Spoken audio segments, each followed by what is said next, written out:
Hey you guys, it's me, Tina. I just had to confront this numerology thing. I know and I understand that a lot of you don't think that it's numerology, but let's face the facts. Let's look at who is actually using this number system to convey their message or reveal their secrets, and that is none other than the fallen angels and the Antichrist. It is, regardless of what anybody may think or feel, a form of divination.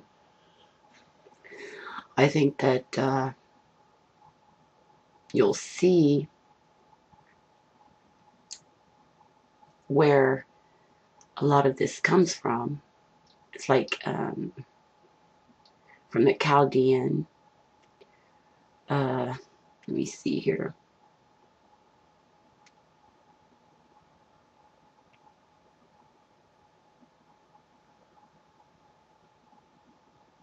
Okay, it said that there are three major forms of numerology: Kabbalic, Chaldean, and the Pythagorean.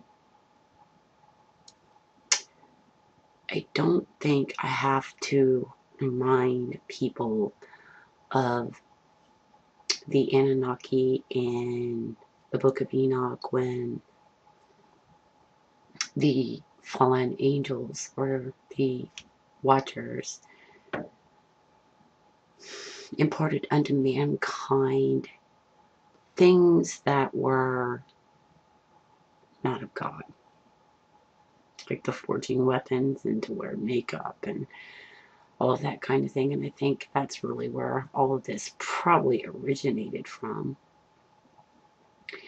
But like I said, we have to consider who actually uses this system of numbers and to put so much emphasis in it. It's just really cringing in my spirit, man. Like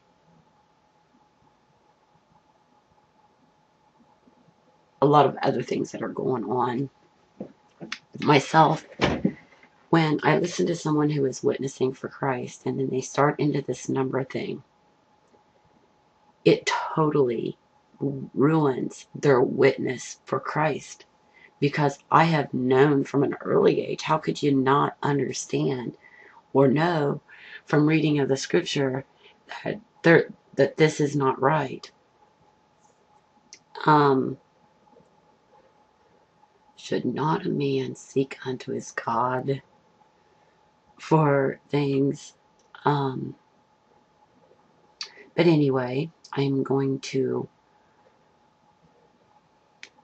allow my computer to read this to you.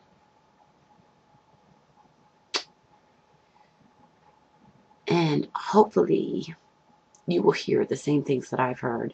And I want to apologize for my appearance. I know I look horrible, but I have been up all night. I first started off catching up on the Tonight Show series and ended up thinking about a million and one things. And it was actually up till the sun came up. And like I said, I had a lot of things on my mind, and this being one of them. So I know this is really going to be hard for a lot of you to get to, because a lot of you out there who know and understand what this number stuff is, it's going to really be hard for you to get through this. So, and it was for me to just having to listen to it, because it's already been laid on my heart that this is just simply not right.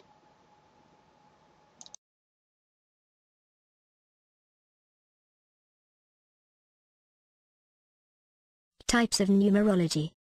Numerology, the free dictionary. A form of divination involving numbers. Also called arithmancy. See also, divination.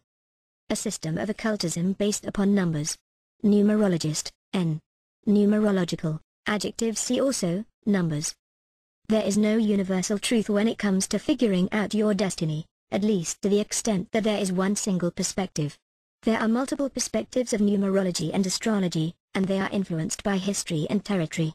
At its basest definition, numerology refers to a mystical relationship between numbers and physical beings and objects. Though early divination systems came from the mind of early mathematicians, they are no longer considered mathematically based. From these origins evolved several different types of numerology. Modern numerology today actually incorporates ancient Babylonian teachings, as well as philosophy from Christian mysticism, Gnosticism and Hebrew superstition. It also helps to think of astrology and numerology as having three primary branches: Western, Indian and Eastern, Asian. Specifically, the most well-known disciplines of numerology are Indian, Kabbalah, Western, Chinese, and Tamil. Indian numerology. Indian numerology originated in the ancient civilization of Babylon. This is the oldest form of numerology and actually has more in common with Kabbalah than Eastern teachings. It is known as mystic numerology, probably because of its connection to astrology and Kabbalistic interpretation. The summary of this numerology is that single-digit numbers represent a person's outer personality. Double digits are the person's inner personality. Instead of using your birth name, you go by the name you are most commonly called. Your birth number, that is, the day of the month in which you were born, is considered. The number 9 is best avoided, as this is a holy number. This is a fairly complex system to learn. Kabbalah numerology evolved from Judaism, a sub-branch of Jewish mysticism. The basic belief is that everything in the world consists of energy, and this energy is the source of all life and power. People possess energy and their names have energy. This discipline is more concerned with names rather than numbers and was compiled using the Hebrew alphabet. Kabbalah analysis involves a birth name, and from that, readings can address a person's future, interactions, and the natural cycle of events. Note that there is also a new Kabbalah system, which was created for use with the Roman alphabet. Western numerology is also called Pythagorean numerology. This Western system is very popular and very easy to get started in. It is developed from a system based on Pythagoras' teachings, a Greek philosopher. Pythagorean numerology uses a person's name and date of birth.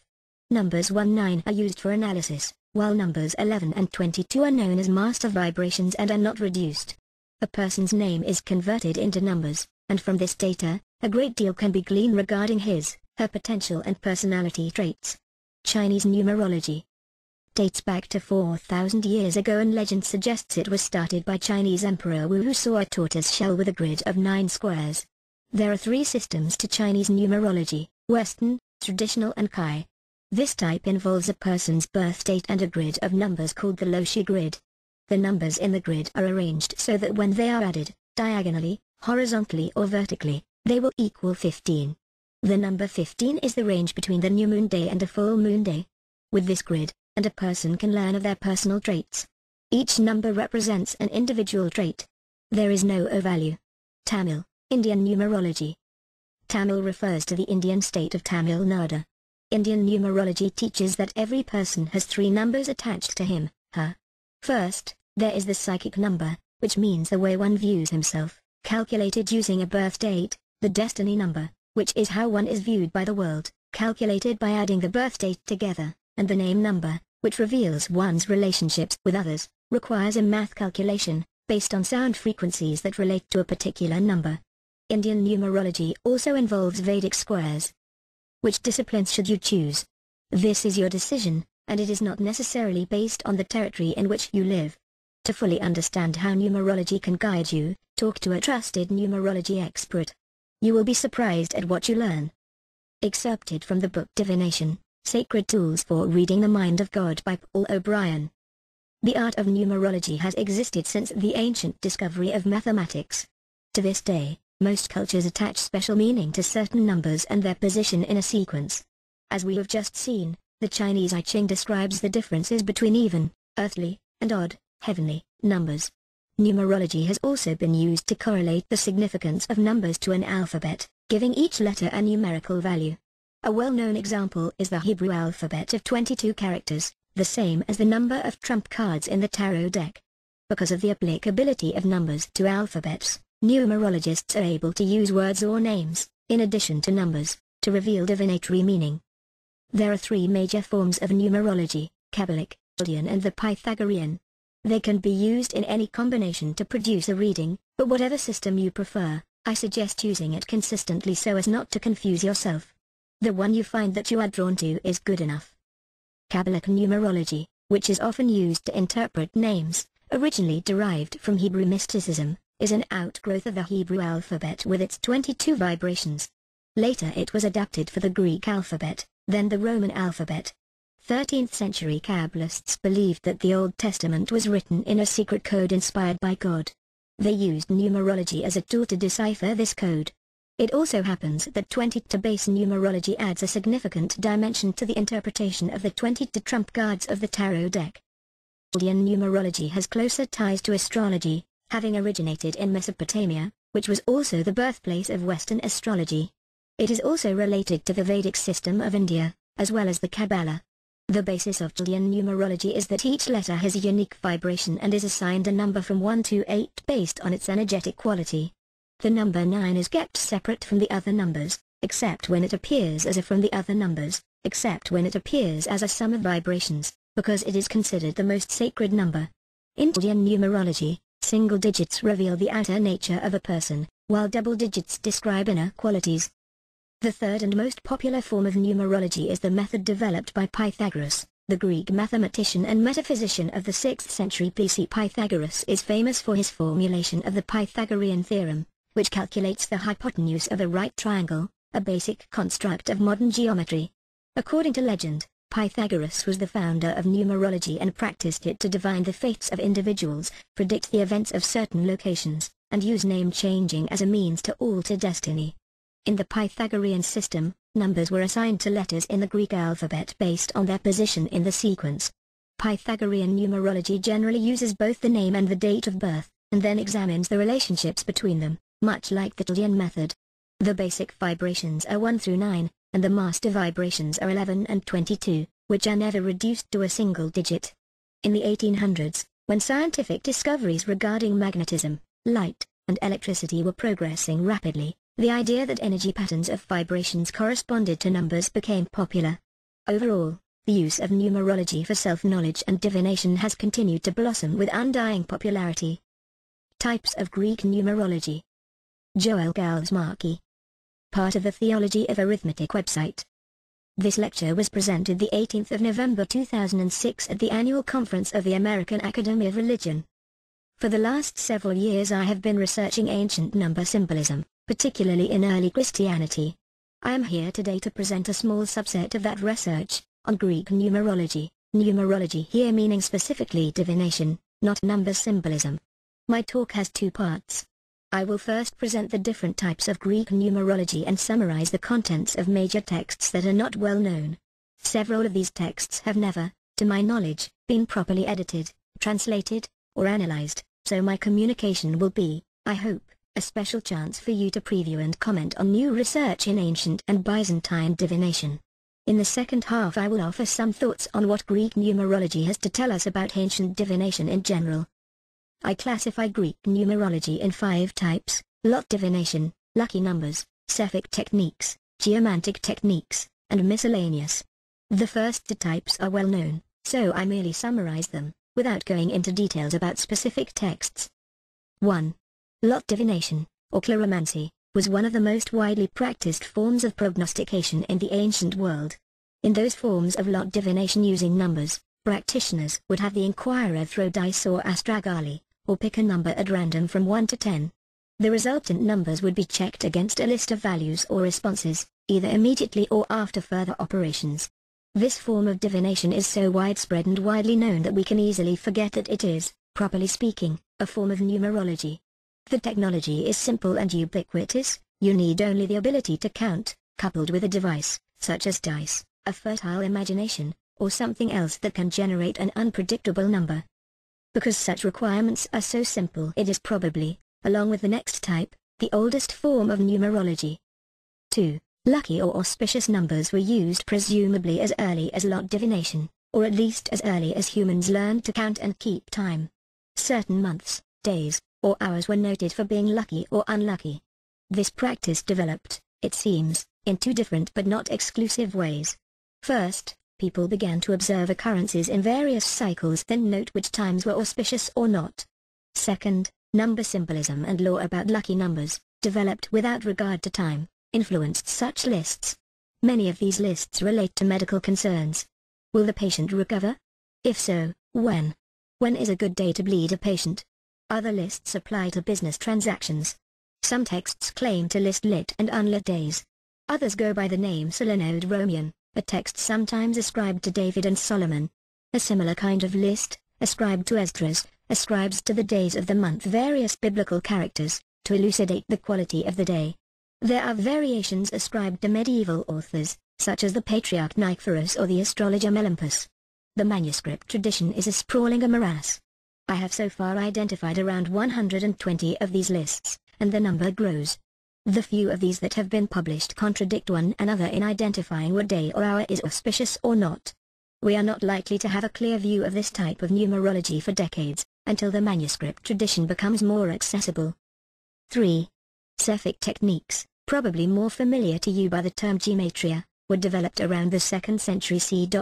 About a century after Cephi became a popular literary pastime, primarily in the Greek-speaking world, where letters were used for numerals.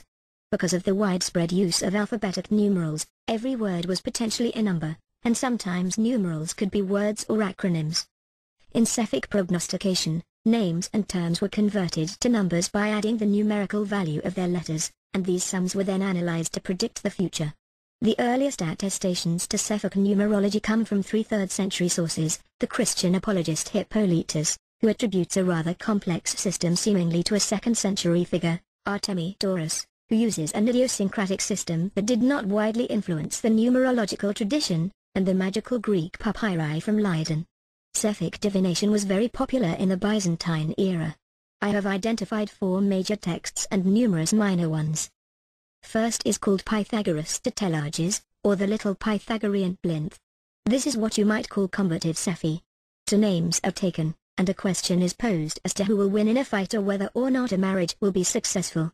Each name's letters are added up then divided by 9 until reduced to a remainder from 1 to 9, that is, an operation mod 9. One then consults a simple 9 by 9 table that shows who beats whom. Normally, if one number is odd and the other even, the larger number wins. If both are odd, or both are even, the smaller number wins. In case of a tie based on odd numbers, the challenger wins.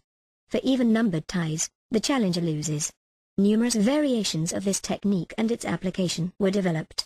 For a description of the technique and its variations see Hippolytus, Refutation of All Heresies 4.14, I have identified about 60 instances of this text in various manuscripts. Although there are several scholarly studies of this technique, they tend to restrict themselves to derivative traditions, such as Latin versions, or they treat merely 1 or 2 manuscripts. The second text is what I call Pitosiris de Neshepso, based on the pseudepigraphal letter that frequently prefaces the technique. It is also known as the circle or sphere of Pitosiris or Democritus, from the circular diagram that often accompanies the text.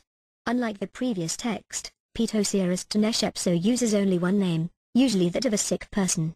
The day of the month on which the patient fell ill is determined. The letters in the spelled-out number of the day are added up, then combined with the Cephalic value of the patient's name. That sum is reduced mod 29 or 30. The result is found on the sphere of Pitosiris, where all the numbers from 1 to 29 or 30 are dispersed within a circle, divided into upper and lower halves, each half sometimes subdivided. The location of the number on the sphere provides the prognosis for the patient's recovery.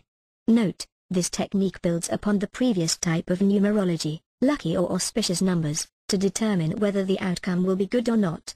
I have identified around 90 instances of this technique in various manuscripts. The most complete study of this technique is a 1988 article by Nerj Bayer and Saliba, who solved many important problems but left many more outstanding. Further, they handled only a dozen or so manuscripts, and they conflated this technique with the previous one, Pythagoras Tetralogies. The third text is what I call the technique of Hermes, because many manuscripts attribute the technique to Hermes Trismegistus.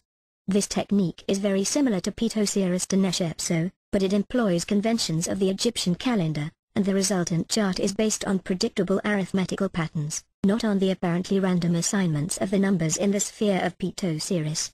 This text might be a variation on Pitosiris de Neshepso, but there is no prefatory letter and the manuscript tradition is extensive enough to warrant separate treatment. To date I have identified around 20 instances of this technique in various manuscripts. The fourth major text is approved Sepos concerning the sick, another Cephalic technique used mainly for medical prognosis. The text allows one to learn the chances of the recovery of a patient. You calculate the Cephalic value of the patient's name and reduce mod 3. This number, coupled with the day of the week when the illness began, is identified on a table that indicates whether or not the patient will die. If the patient gets the bad news that he or she is about to die, the same technique will tell them what day of the week he or she can expect that to happen. I have identified about a dozen instances of this text in various manuscripts. Those are the 4 major Cephalic texts. To them should be added a host of variations and individual techniques. For instance, Artemidras's dream book reports unusual numerological techniques that depend on Cephi, but the rules he uses are not found in the larger tradition. There are numerous other variations, attested usually in merely 1 or 2 manuscripts. 4. Geomancy, our 4th type, became popular first in the Muslim world, although its specific ethno-linguistic provenance and date of invention is impossible to determine. Whether or not the technique originated with the Arabs, Arabic forms became the exemplar for Greek and Latin forms. In geomancy, the person asking about the outcome of an affair writes 8 lines of dots, casts pebbles, or does something to generate 8 groups of various sizes. The 8 groups of dots or pebbles are grouped into 4 pairs. Each pair is reduced to 1 dot or 2, depending on whether it comprises an odd or even number of dots or pebbles. Thus, everything is reduced to a figure consisting of 4 lines, each line containing 1 or 2 dots. This figure is then manipulated to produce a total of 16 similar figures, and the whole tableau is analyzed to determine the answer to whatever question is being posed. As I mentioned, the Byzantines embraced geomancy, but they also developed their own special version, which combines it with Cephalic techniques and chiromancy. The text in question is called either the Method of Chaloth, said in one manuscript to be one of the 70 translators of the LXX, or the Method of Leo the Wise, referring to the 9th century emperor and literature. In this method the inquirer is to pray to the Trinity and the Theotokos, then take the Gospels or the Psalter and pick a line at random. The first 4 letters of the line are taken, and determined to be odd or even, based on their numerical value mod 9. The result then becomes the first figure for the geomantic calculation. I have identified more than 20 instances of this technique in various manuscripts. 5. Many miscellaneous techniques cannot be placed easily into the above 4 categories. Some are ancillaries to other methods of divination. For instance, there is an anonymous, untitled text that I call Zodiacal Isopsiphy, attested in the manuscript tradition at least 6 times. This technique, a preliminary step to starting an astrological calculation, is intended to find out the zodiacal house or birth planet for the person inquiring. Presumably this would be very helpful for people whose birthday was unknown. One takes the value of the name of the person, adds the value of the name of his or her mother or spouse, then reduces mod 7 or mod 12 to find the appropriate house or planet. After surveying the manuscript tradition, I believe there are probably dozens of these kinds of minor techniques, and we will not know the full extent of the tradition until all Greek manuscripts have been properly catalogued, an event we shall not see in our lifetime. Given all the above, a basic historical outline of numerology would be the following. Chiromancy and lucky or unlucky numbers developed very early, well before any literary attestation. In the 2nd century Caesar developed a new type of numerology, Cephalic divination. With Islam came geomancy, which the Byzantines adopted and developed into unique forms. Each new technique was added to the others. Thus, by the Middle Byzantine period Greeks had a wide variety of numerological techniques. In some texts there is a strong emphasis on the random or unpredictable, a factor especially evident in lot divination. Some scholars have emphasized the randomizing factor in divination. But numerology need not have been randomized, by any means. Cephalic techniques, which depend for their outcome on a given name, are rooted in the predictable, not the random. In areas where Cephalic numerology were well known and learned possibly from childhood, people would be well aware of the numeric value of their name. If 1119 wants to fight 755, there is no random element in the calculation that tells you that John is in for a licking, because 8 beats 3, even when you include the variations described by Hippolytus. There is a determinism at work here, a determinism evident also in astrology, whose principal randomizing factor is the navigation of the labyrinth of rules. The comparison with astrology highlights another special function of Cephalic numerology, that of accessibility. No doubt anyone who wrote about divinatory techniques wanted to make them available and accessible to a certain group of people. So it could be argued that any written divinatory text is democratic, that is, it attempts to teach and propagate a given technique. But a technique like astrology remained opaque, no matter how many treatises were written about it. Astrological texts were meant to be understood in conversation or apprenticeship with an adept, to help explain the rules. Cephalic numerology, however, is far more accessible, a do-it-yourself affair. Many of the texts I've described not only use simple rules and explain their techniques in full, but they sometimes provide tables showing the Cephalic values of common personal names or of the names of the zodiac and planets. That is, some of these numerological texts try to help the reader who cannot add well. No doubt, with some of these techniques you still needed an expert to help interpret your results, but with others the results are crystal clear. If your number winds up at the bottom of Pitosirus's sphere, you'd better shop for a coffin. It is commonly believed that all prognostic texts were systematically eliminated by ecclesiastical authorities. I do not wish to minimize Christian opposition to many of these texts, but it remains to be explained how they could appear in so many manuscripts, including codices that contain theological treatises. From a sample of 123 Byzantine manuscripts that have at least one of these numerological techniques, 25 of them comprise, chiefly or completely, religious texts, writings of the fathers, liturgical material, hagiography, even a gospel book. So what kinds of people used these texts, and for what purpose? Evidence gleaned from Latin and Old English translations suggests that in the West these numerological texts were used commonly in monastic contexts. Can this be claimed of the Greek East, too? At this early stage, such a conclusion is hasty. Many Greek manuscripts indicate clearly that these numerological texts were used in other contexts. In Paris Gr. 2009, Pythagoras to Telages and Pitosiris to Neshepso come just before the political text A Administrando Imperio. Many manuscripts contain chiefly astrological texts, which would scarcely appear in monastic settings. But nearly as many manuscripts contain medical texts, which cannot be assigned a priori to any one setting, religious or not. What do the contents of the various codices tell us about how these texts were handled and received? Were some but not other techniques acceptable? Was a given technique used seriously by some readers, but by others treated as an amusing pastime? There are many unexplored areas that need to be studied to understand better the relationships among numerological texts, the Church, and Byzantine society in general. This initial survey of new territory to explore will hopefully stimulate that study.